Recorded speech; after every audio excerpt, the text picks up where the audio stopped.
Diariamente, a través de la televisión, de la radio, los portales de noticias o de las redes sociales, nos vamos empapando de información relacionada con figuras políticas y nos vamos haciendo una idea de ese político.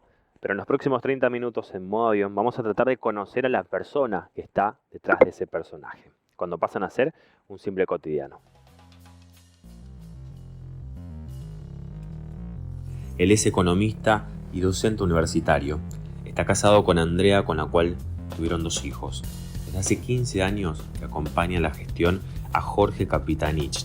Hoy vamos a conocer al presidente del Instituto de Vivienda del Chaco y precandidato a intendente por Resistencia, Diego Arévalo. Gracias, Diego, por abrirnos la puerta para poder charlar un poquito. Así que, bueno, como primera medida, agarramos nuestro teléfono y ponemos en modo avión, así podemos charlar estos 24 minutos y tratar de conocerte un poco más allá de lo que ya te conoce la gente en torno a tu carrera política. Diego, ¿cómo fue tu niñez? ¿Dónde te criaste? ¿Barrio? Acá de la ciudad. Bien, yo en el centro, la verdad que estoy como muy en el centro, Avenida Castelli entre Colón y San Martín. Ahí fue la casa primero de mi abuela y mi mamá, que después cuando se casa con mi papá, bueno, se amplía y bueno, nosotros quedamos a vivir ahí. Así que bueno, mi niñez fue ahí en el centro, eh, muy cerca de la Plaza España, ahí a 2, 3 cuadras cerca de lo que antes era el Club Central Norte, que es donde hoy Ah, está el colegio, colegio.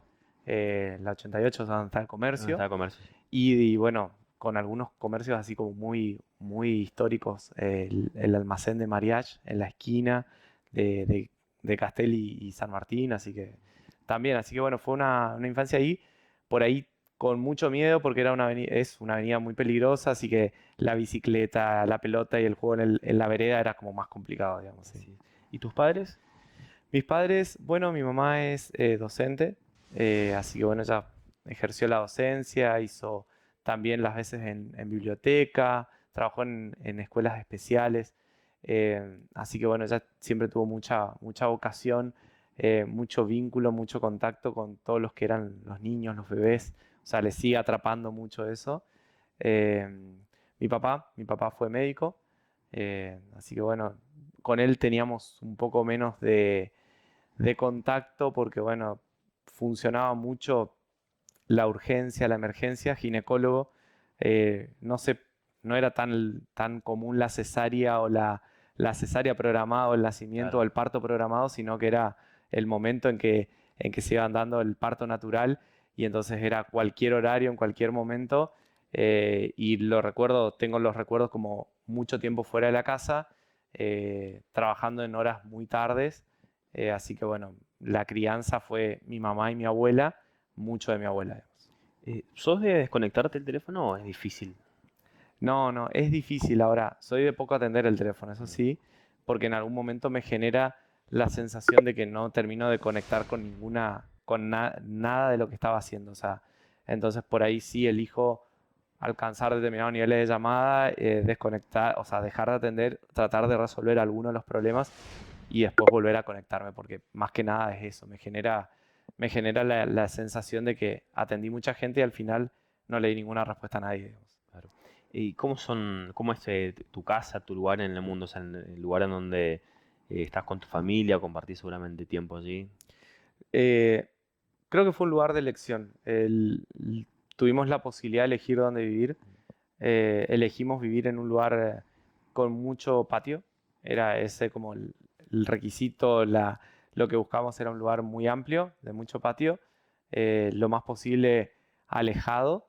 eh, y creo que lo elegimos porque nos genera esa sensación de tranquilidad, de paz.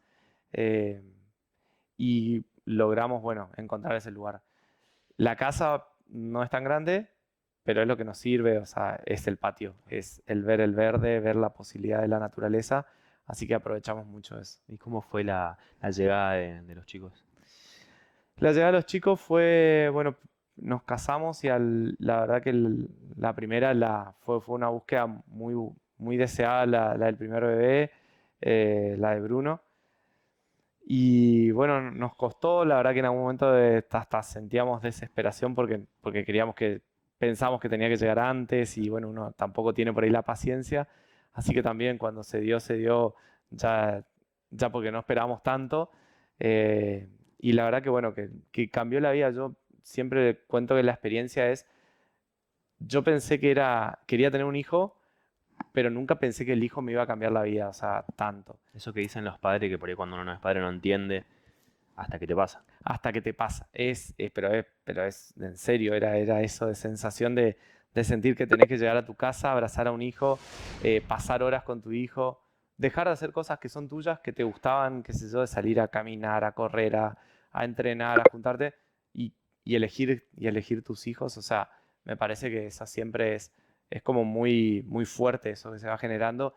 Y hoy ya tiene 6 años, mi primer hijo, y digo, sí hay un vínculo que se generó, que tenemos esa complicidad que no se cambia por nada. O sea. ¿Y con el segundo?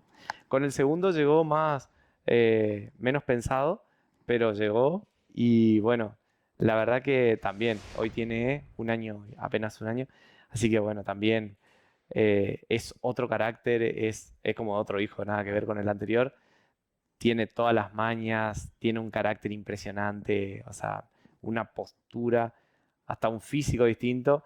Y la verdad que, bueno, es otra relación que también es mucho más pícaro y es Claro, como construir, pero ya es como que el segundo llega con el hermano y el hermano claro. genera muchos reflejos rápidos, digamos, o sea, son, es como que aprenden más rápido por tener a alguien a quien ver Claro. de su edad, de su altura, o sea, y bueno, no, la verdad que también vamos generando una conexión que creo que, bueno, yo me siento contento de haber podido generar esa conexión y de haber podido elegir muchas veces decir, sí me quedo, sí hoy elijo estar con mis hijos, también me arrepiento muchas otras no haber estado, pero digo, las veces que elegí no me arrepiento de haberlo hecho. Claro, eso te iba a preguntar, porque con la actividad que es 24/7, por ahí me imagino que debe ser difícil, ¿no? Porque no es que tenés un horario de terminar el trabajo de oficina y te vas a tu casa, o sea, Sí. no debe ser fácil eh, estar presente en la casa con el nivel de actividad que se tiene. No, no, no, no se puede, o sea, no se puede y a veces es difícil de explicar eso, pero me parece lo más importante que yo aprendí que como uno, la función es algo muy grande, una responsabilidad enorme que se te da, me parece que la dinámica la entendí en que necesitabas un equipo. Y, Claro. y cuando yo entendí que había un equipo que tenía que hacer los soportes, el aguante cuando vos tengas que por cualquier motivo quedarte con tu hijo o tomar una decisión por tu familia, ese equipo estaba. Entonces, me me preparé este tiempo para eso, para tener un equipo que justamente no me transformara en una máquina eh, que no tuviera vínculos profundos con su familia, sino que realmente, bueno, pudiera elegir estar con mi familia, asumir las responsabilidades y no fallar en eso. Digamos. ¿Y te entienden tus chicos cuando por ahí tenés que irte? Sí, obviamente que a veces te reclaman y te dicen quédate, pero sí entienden. Es muy difícil explicar a qué te dedicas, pero bueno, más o menos el más grande dice, mi papá construye casas. Bueno, le digo, no, no es tan así, le digo, o sea, me falta bastante para construir una casa, pero sí tratamos sí entiende que, bueno, nosotros hacemos alguna cosa ahí que tiene que ver con eso y con poner contento a mucha gente. O sea, Claro. y eso, bueno, creo que hoy la explicación le alcanza. Digamos. ¿Tu llegada a la política fue como de casualidad o vos buscaste, eras militante, tenías ideas o se fue dando A y ver, entraste? la política siempre me gustó. Es algo que siempre fui, pero más desde un punto de vista crítico de por qué la incapacidad de la política para solucionar ciertos temas. Yo, mi secundaria la termino en el año 2000, o sea que al año siguiente, el 2001, Claro, arranca toda la crisis que realmente desencadena una crisis de credibilidad del sistema político, de la política, de los políticos. claro. Así que yo estoy en esa generación de descreída, con mucho eh, esta sensación de prejuzgar, digamos, todo el tiempo. Después me pasa que cuando elijo la carrera también la elijo en función de eso, la crisis económica, y digo, bueno, ¿qué voy a estudiar? Y o estudiaba para ciencias políticas o estudiaba la licenciatura en economía porque el problema era de raíz económica en la Argentina y decía, Claro. quería entender, quería ayudar, quería aportar. O sea, siempre tuve una visión de hacer algo, pero nunca sentí que la política era el ámbito ese. En el 2008 eh, nos toca la posibilidad de pasar a formar parte de los equipos porque mi profesor termina siendo ministro de Economía, Producción y Empleo en ese momento y entonces paso a formar parte de los equipos de gestión. Así que yo entré por la gestión, trabajé mucho tiempo en la gestión y al poquito tiempo, del 2011, la propuesta del gobernador de decirme necesito un subsecretario de Hacienda si me animaba a asumir ese rol. Y bueno, la verdad que me gustó el desafío, lo acepté y a partir de eso empecé a entender muchas cosas que uno critica a la política, de decir, ¿por qué nos hace esto? ¿Por qué nos hace aquello? ¿Por qué, bueno, empezás a entender conflictos de intereses, los distintos sectores pujando por exactamente los mismos recursos, las dificultades que vos tenés para llevar adelante, negociaciones, acuerdos. Bueno, así que fui un poco más contemplativo de la política, pero bueno, me sentí bueno, que efectivamente me había preparado para hacer transformaciones desde mi carrera, que estaba en un lugar y que me habían dado ese lugar y que era muy cómodo decir no porque en la política o en los políticos son todos lo mismo o son todos de no confiar. Creo que bueno, a mí me ayudó a tener esa situación, ¿no? De encarar y asumir eso, de decir, bueno, che, es todo eso, pero es mucho más y la capacidad de transformar es mucho más fuerte. Así que asumamos el riesgo y metámosle, digamos. ¿Qué tiene de bueno y qué tiene de malo la política? Porque a veces, por ahí cuando hablamos con otros políticos, por ahí cuando se meten con la familia, hoy también con el acceso a las redes, por ahí es algo que por ahí no se puede manejar tanto, cualquiera te puede escribir lo que quiere, que es por ahí lo malo que tiene la exposición y lo bueno también que tiene el estar en la política. Bueno, yo creo que la exposición sí es un tema, y la exposición en todo tema, creo que eso de que mucha gente te dice cosas o te maltrata o te...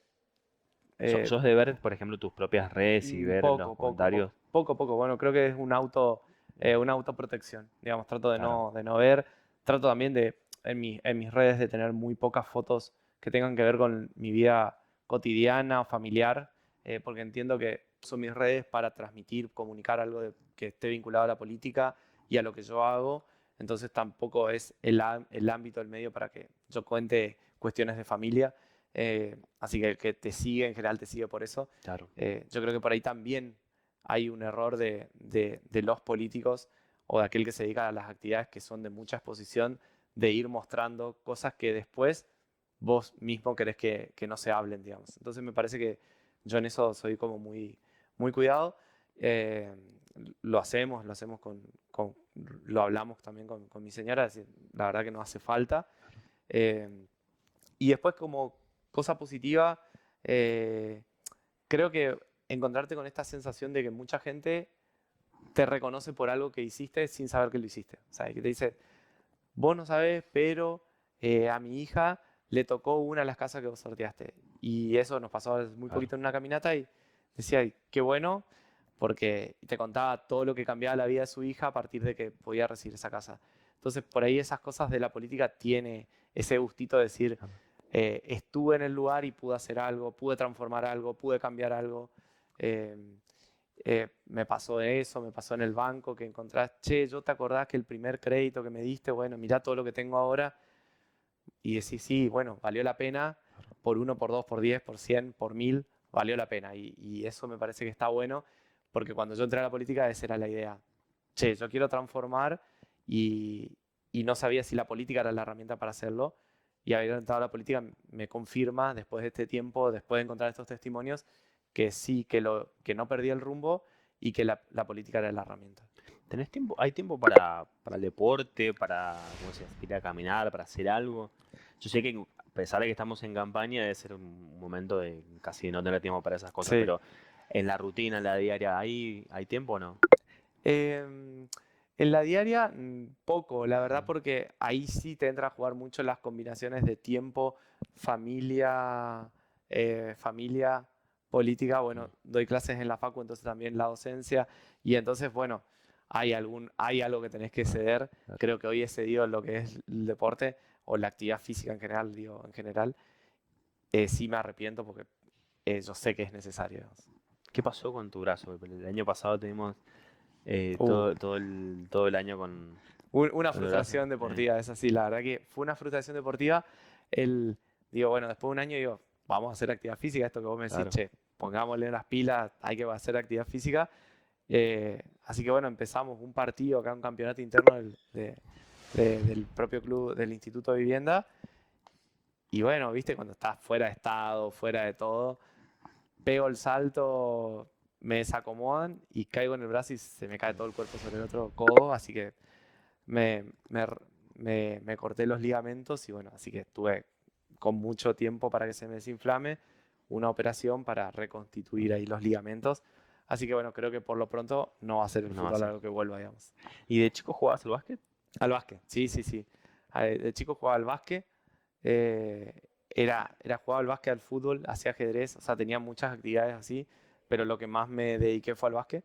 12 años jugué al básquet en hindú, No. así que bueno, la verdad que me gustó mucho, de muy chiquito empecé, así que jugué hasta la universidad y ahí sí ya se volvía incompatible, Claro. son esas decisiones, espera, ya pasabas a otra categoría y tenías que entrenar mañana y tarde y la facultad ya era mañana y la tarde, entonces era elegir hacer bien una cosa porque las dos no nos iba a alcanzar y bueno, no, elegí la facultad. ¿Hay tiempo para, seguramente no, pero hay tiempo para alguna serie, película, te prendés con tu mujer? Sí, no, nos Sí. gustaría, el tema son los hijos. Los- Tenés que mandarlo a dormir y en general todavía no duermen solos, Claro. así que es un problema. Pero sí, cuando podemos, sabemos que se durmieron los dos, volvemos a retomar serie que ya todo el mundo las Vio. vio y las habla hace 3 años. Bueno, nosotros seguimos con la serie como una novedad, pero vamos a terminar en algún momento, vamos a ponernos al día, digamos. ¿Cómo te gustaría que sea el futuro de tus hijos? ¿Los ves, por ejemplo, estudiando, trabajando Eh, los pienso ¿Cómo te libres. imaginas? Los pienso libres mucho más que yo. O sea, eso. Creo que a mí me cuesta mucho. Yo vengo de una generación en donde el estudiar una carrera era como lo aspiracional, era el mandato. Era vos terminar la secundaria y tenías que arrancar Claro. una carrera. Y después, con este paso del tiempo, la verdad que digo, que puedan elegir. Que puedan elegir y hacerse cargo de lo que eligen. Me parece que eso sería como un poco el mensaje. Y entonces tratamos de no repetir por ahí Con los mandatos que uno con tiene. mi mujer exactamente eso, ¿No había un los mandato tuyo mandatos. de que tu papá es médico, que vos seas médico o no? Sí, sí, sí. Había un fuerte mandato de eso, pero como yo me ponían una inyección y me desmayaba, se me raspaba y hacía un escándalo, era claramente la sangre, no iba a ser lo mío. Entonces, bueno, nada, dijeron, "Ah, no le va a dar". Entonces no me insistieron tanto. Sí me insistieron, por ejemplo, cuando tenía que para elegir las carreras, que sea contador y no licenciado en economía, porque el contador era el que tenía trabajo y el licenciado en Claro. economía no. Bueno, y ahí no. Yo voy a ser licenciado en economía y, me, y terminé siendo eso. Pero sí, sí, con mis hijos pienso eso. Digo, hoy creo que hoy creo que hay muchos más grados de libertad. Creo que también en esos grados de libertad a veces son que hacen que los chicos también se pierdan, porque hay tantas cosas y tan pocas estructuras que también los hacen perder. Por eso me parece que está bueno ir construyendo en ellos la libertad, en donde puedan ser una libertad que elijan conscientemente, pero que también se hagan cargo de esas elecciones. Porque también se ven muchos chicos que en esta situación de la libertad por la libertad eh, terminan no haciendo nada, no eligiendo nada, no pudiendo concentrarse en un objetivo, en pocos objetivos. Así que creo que el desafío es ir como generando esos dos juegos, digamos. Che, mucha libertad, pero sabes que esto tiene consecuencias y decime a dónde querés ir. Claro. Hacer ese ejercicio con ellos. ¿Cómo son los domingos? Los domingos depende, si hay trabajo o no hay trabajo, pero bueno, la mayoría de los domingos es estar bastante en casa, tratar de preparar el asado o alguna comida y tener horarios más flexibles. O sea, que aquello que tenemos que hacerlo muy estructurado en la semana por los horarios de la escuela, del trabajo y de todos, tratar de relajarlo un poquito más. Y bueno, por ahí si nos da tiempo es disfrutar más de este parque, del espacio que tenemos como ¿La para familia también se va estar a full. acoplando a tu actividad o Sí, sí, sí, la verdad que se los reconozco. Es mi actividad la que termina definiendo mucho casos qué se hace, cuándo, de qué manera. Así que por ahí es un poco complicado.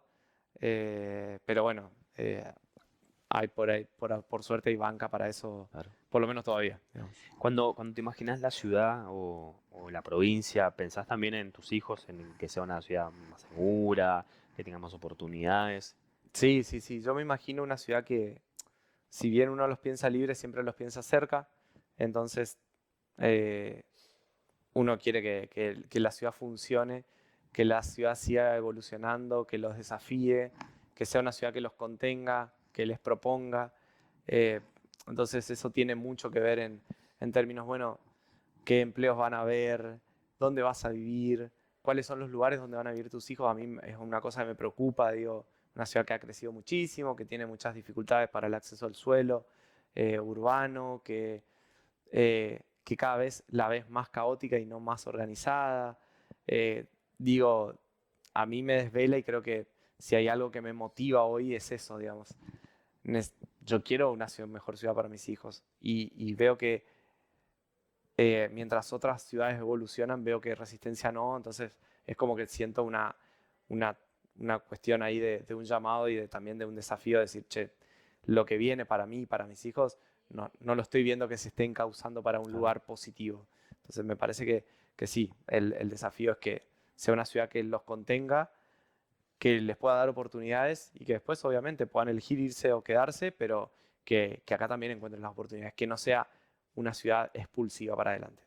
¿Vale la pena todo eso que uno va dejando, ¿no? De momentos por ahí con la familia, de como decir, de dejar el deporte? ¿Vale la pena todo eso después, al final de cuentas, cuando uno se pone a pensar lo que hizo?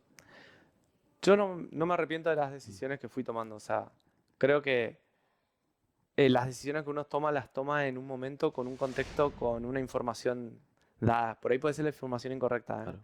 Digo, ¿hiciste lo mejor? No, hubiese sido mejor capaz otra cosa. Pero en el momento que la tomé era esto lo que yo sabía, lo que yo quería, lo que yo sentía.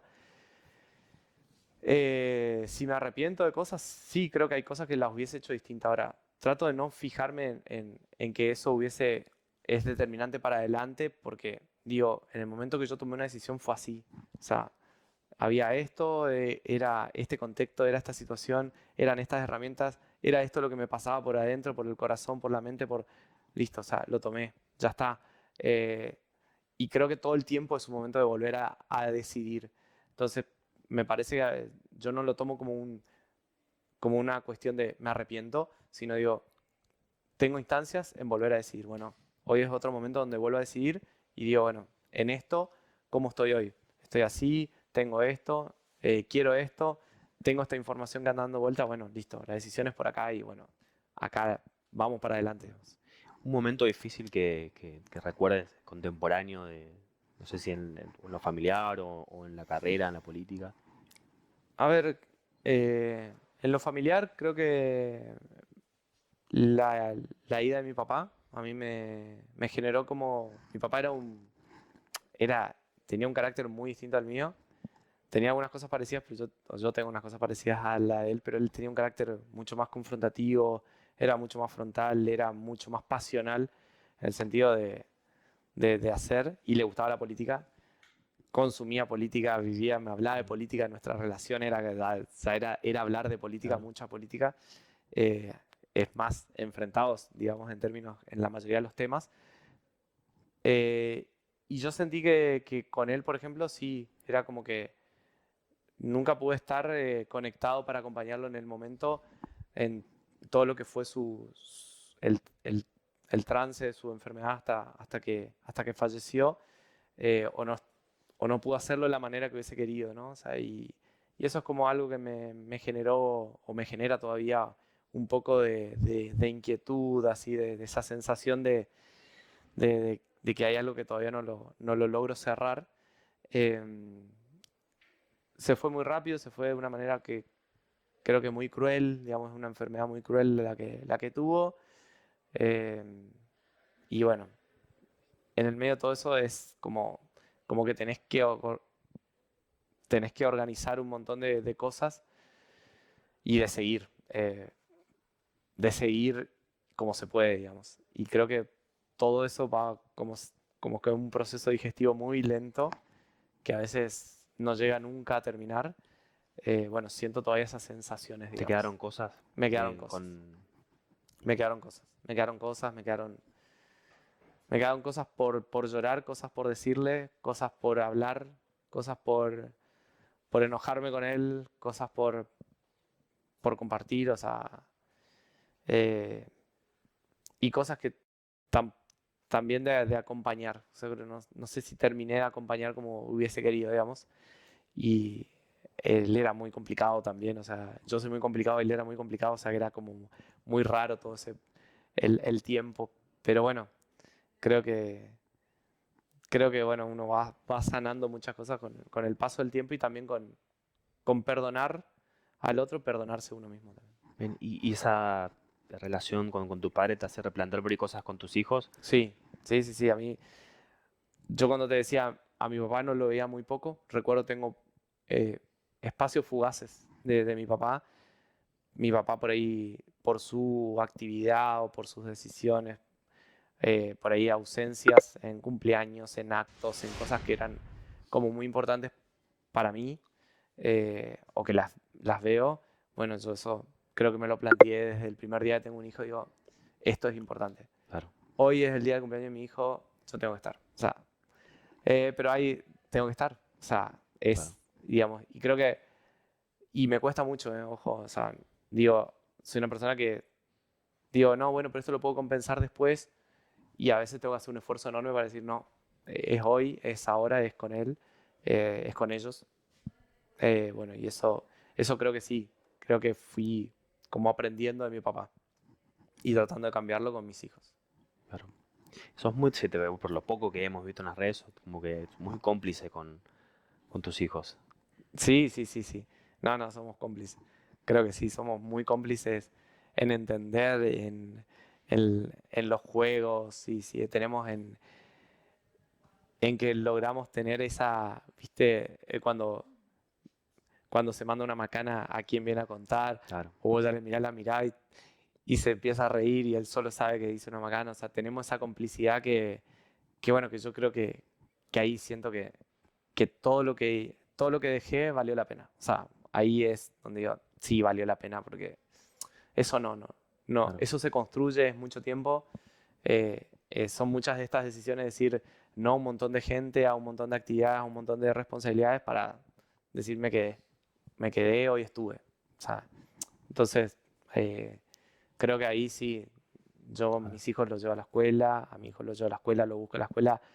eh, Cuando puedo, hacemos la tarea, jugamos, eh, bueno, hacemos los mismos jueguitos, digamos, Claro. en el celular, o sea, él me baja uno, yo le muestro otro, o sea, tratamos de compartir De compartir tiempo, que es sí, algo sí, que después no tiempo, vuelve, el tiempo no vuelve. tiempo, exacto. Sí. Esas cosas. Gracias, Diego. No, gracias a vos por la entrevista, así que está bueno eso, por ahí uno no está preparado para tantas preguntas así, pero está bueno el programa. Bueno, Gracias. gracias, Diego. Y bueno, ahora sí ponemos el teléfono ya en sonido y seguimos con la rutina. Así que bueno, te agradezco porque me permitiste conocerte un poquito mejor. Gracias. Gracias. Gracias a vos.